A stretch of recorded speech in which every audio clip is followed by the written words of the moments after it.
Hola Chads, welcome back to the channel. Today we're going to be talking about an interesting character, one that I hadn't really heard of, or I guess I have heard of, just never really paid attention to until recent lights. It is the man Derek Moneyberg, okay? So in this video, we're obviously going to talk about the controversial black belt in 3.5 years, okay? And we're just going to kind of dive into who the hell this guy is and if he's legitimately a black belt, which obviously does not take a genius or well-trained eye to see that he's probably not black belt caliber. But we're just going to kind of explore the psychology of what's going on here and really just kind of take a look at who is this guy? All right, so I got a couple of things popped up. I decided to get some research going and see who the hell this guy is. And so the first thing I did, like any normal person in the 21st century, I said I tried to Google him, and this is like one of the most populated searches is his net worth. Okay, he makes $100 million. Okay, that's pretty wealthy guy. All right.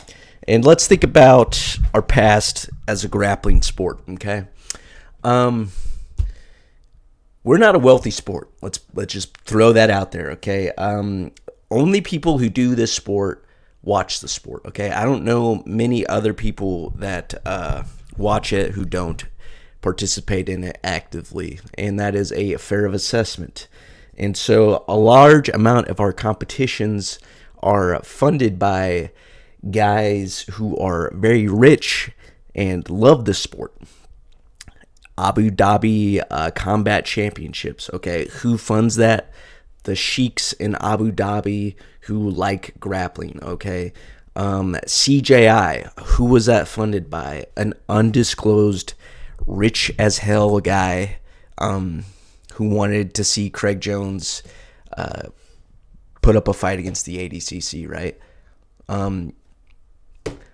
History repeats itself. Let's go back to the early 90s, maybe late 80s, I think, of Foxcatcher Farms, all right? We got a gentleman, John DuPont, you know. You guys probably, Craig Jones has probably made people aware of who John DuPont is. There's been a movie with Channing Tatum, all right? This is John DuPont, okay? He created this wrestling facility called Foxcatcher with this guy, this legendary American wrestler, Dave Schultz, was like the coach. And he funded all these great American wrestlers' dreams because back then, and kind of still today, there's not a lot of funding for people to pursue wrestling as a full-time career, okay? It's a pretty, unless you're coaching, unless, you run in an academy. It's very similar to BJJ, right? Like, unless you're like teaching or doing other things, you can't just be a full-time athlete. You got to kind of spread your wealth in other ways. But unfortunately, the story with this guy is he was not right in the head. He went a little crazy, and he ended up shooting Dave Schultz, a great American wrestler who was taken from us way too soon. And so that was a tragedy. So hopefully that's not what happens with Mr. Moneyberg, but it's not looking exactly positive, okay? Because, there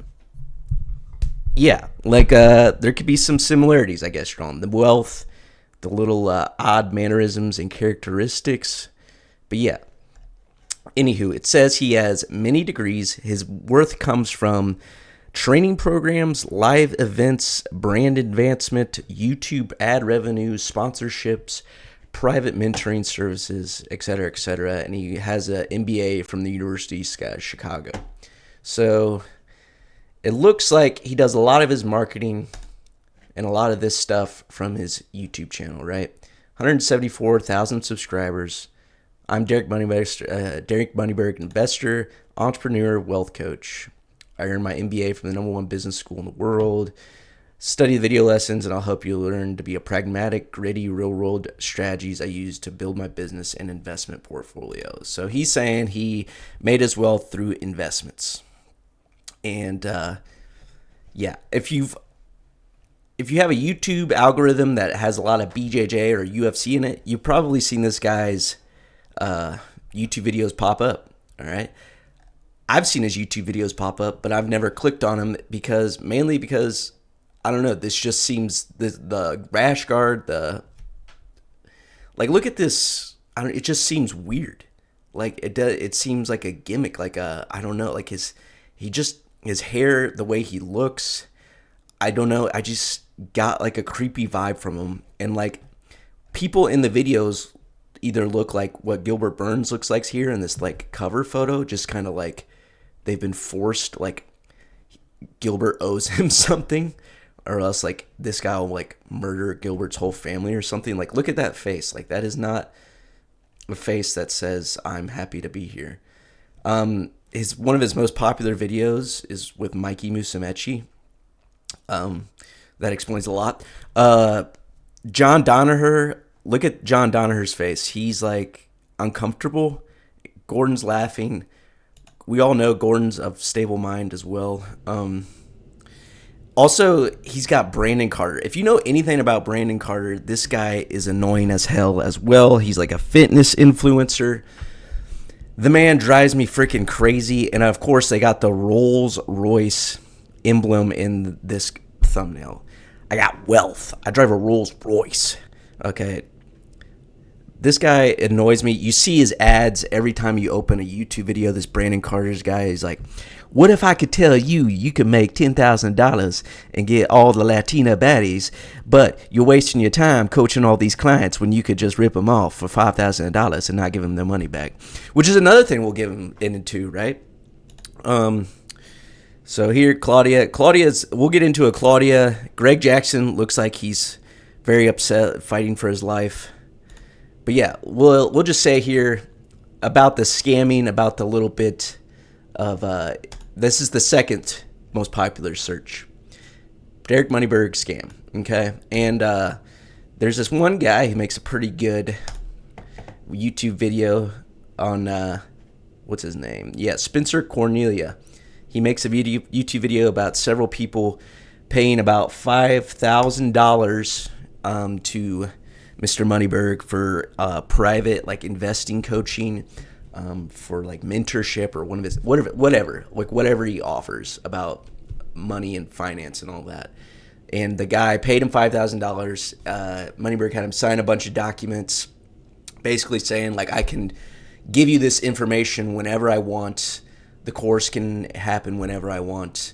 It doesn't matter when. And basically, he just like didn't give guy any like financial advice or carry out the program and just took his $5,000. And what Spencer Cornelia says here is that like $5,000 is a lot, obviously a good chunk of change, but you know, Moneyberg's like, well, if you're unhappy, just sue me. It's not enough chunk of change to file a lawsuit. It'll actually end up costing you more. So he proposes that this is how Moneyberg makes a lot of his money, is just kind of, you know, playing the little bait and switch. And apparently, if we go over here too, Moneyberg sued him for making this video. So, yeah, interesting stuff.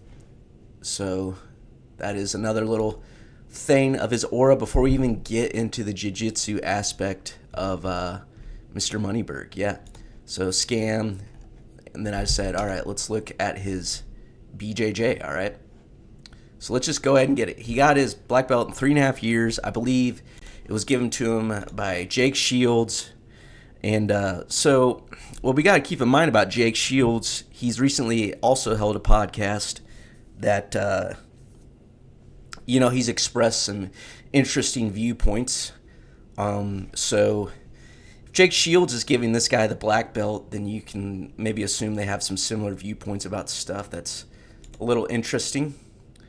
But anywho, yeah, let's just go ahead and get into this rolling footage. So we'll go to the first one here. Here he is with Frank Mir. Okay, I don't care.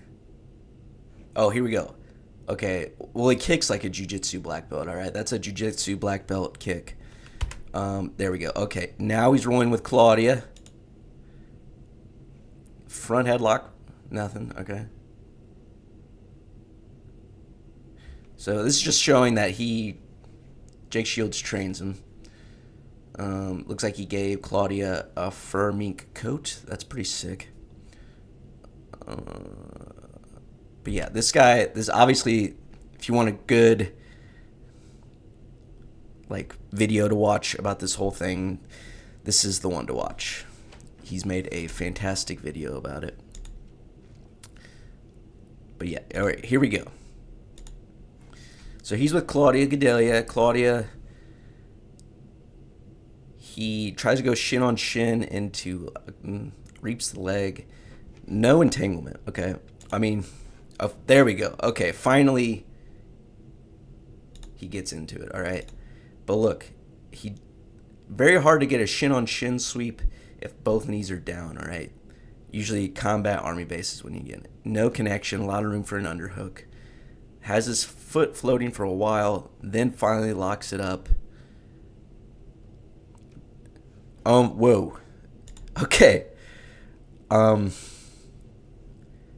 She looks thrilled to be here. I mean, look at that face. She looks absolutely thrilled. It looks like she is totally locked in, totally dialed in, totally infatuated with whatever Mr. Moneyberg says. Let's see what this shirt says. Derek Moneyberg has a little emblem of himself. Choose to conquer. All right. So there's that. Claudia looks really thrilled. Looks like she is getting a lot of good advice there. So a pretty crappy shin on shin to a cross reap outside heel hook. But, maybe that was when he was first starting out. We'll give him the benefit of the doubt. Freaking ads. Come on.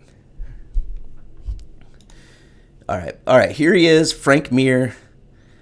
Frank Mir showing him how to escape chest-to-chest press. Another thing I'd like to point out, he's got socks on. All right. Take the socks off, man. All right. You can't be a black belt wearing socks on the mats. You need full grippage to be able to roll well. Okay. Also, you're rich. Why do you have these mats? These mats are like the cheapest mats I feel like you could get. I think you need to. I would think you'd have like a sick zebra or a Dolomer setup, a high quality mat setup. But these are interesting mats to go with. The socks are really bothering me. Take the socks off, man. But anywho, this top control suspect. Okay. He's just kind of laying on Frank, but let's just say he's just being a good ook. Frank really discussing with his copper tone sleeve what's going on here. And yeah. I'm sure it's really good. Frank Mir's daughter just won UFC BJJ won her match. I think she wrestles at Iowa. So he probably knows what he's talking about. He's UFC champion as well. Pretty good at this. I don't know what that was.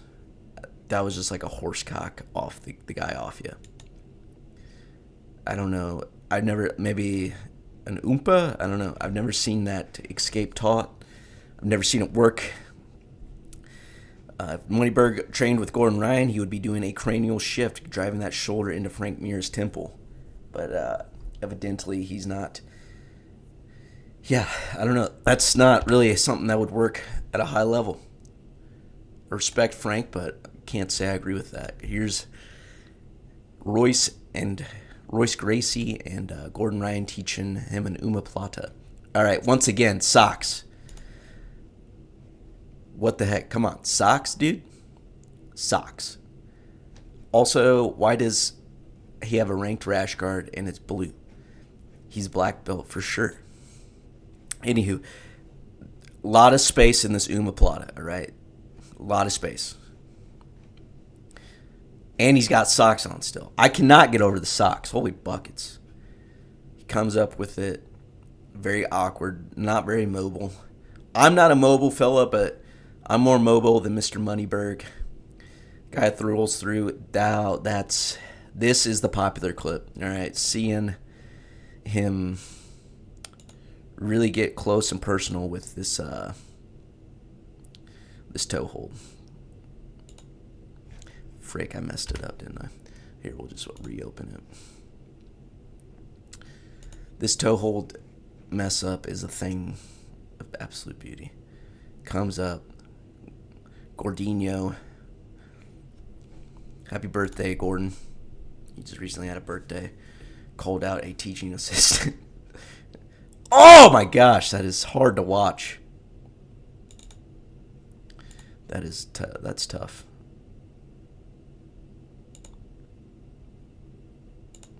Yeah, let's watch it again. Watch it again.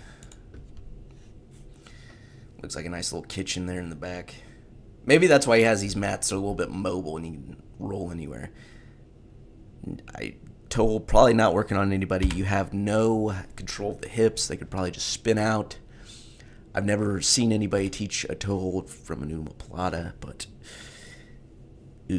like in that position. Obviously, it can happen, and I've seen it, but there's a little bit. They have more control with the omoplata as they go for the toe hold, right? But yeah. And then last but not least, we got Mikey Musamechi.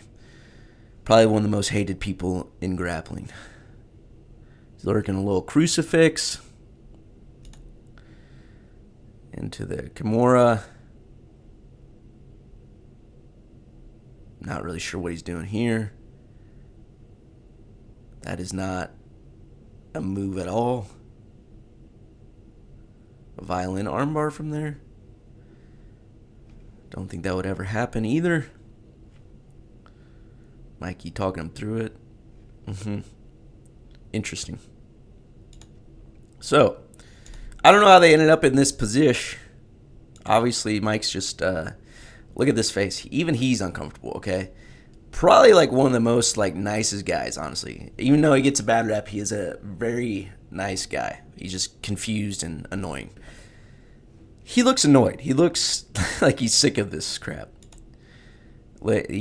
Mikey slides out. He looks like he's fed up. Okay, he wants to go study film. He wants to eat some pasta. He's low on calories, but he has to do this because Mr. Moneyberg paid him. But yeah, not impressed. And this is probably the most recent video, right? When was this published? 1 month ago. All right, and he recently got his black belt. I don't think you're going to drastically improve in a month's time and get your black belt like that. But I could be wrong. You know, I've seen crazier things happen. He trains with a lot of high-level people. And, you know, I don't know. This is the tough thing about belts, right? There's no set system. There's no set criteria. There is, you know, honestly, if you have a black belt, you can give anyone a belt. If you're a first-degree black belt, you can give out a black belt, right? So there's no set standards across the board. It's hard to say, like, honestly, like, sure, if Jake Shields wanted to say he's a black belt under Jake Shields. That's Jake Shields' call. That's Jake Shields' judgment. He can do whatever he wants. He has a black belt. He can give whoever the hell he wants a black belt. That's just how it works, all right? Now, is Derek good at jiu-jitsu?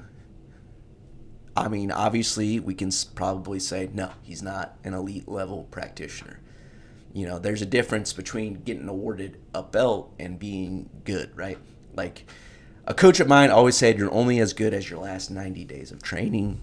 Even guys who are good, who have a lot of skill, a lot of technical knowledge, you know, if they take a great amount of time off, you know, they're going to suffer. They're going to go back a few steps to where they were at the beginning. So, yeah, I mean, the belts are an odd thing, right?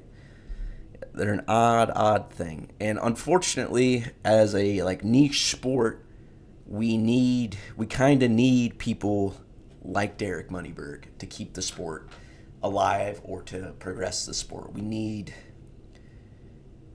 guys like him, unfortunately. Like, I don't like it. I feel like, you know, I don't want a scumbag to prey upon, you know, guys who are going after a sport that, isn't exactly fruitful, but, it's, if we want it to be more fruitful, you almost have, like, these guys almost have to sacrifice values. And that's a choice each man has to make for himself. Like, morally, are you willing to sacrifice, your character, your integrity in order to make some money?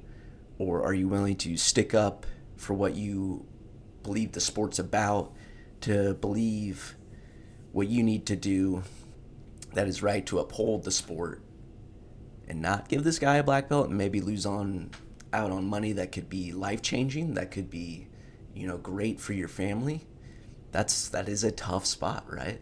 That is an extremely tough spot. And I don't blame guys for, maybe playing into this a little bit if they are getting money, because it's probably a good chunk of change, right? For doing minimal to no work, just maybe going around doing this guy's podcast, talking to him, rolling around with him in his basement for a little bit, like, probably pays good money. Like, so it's just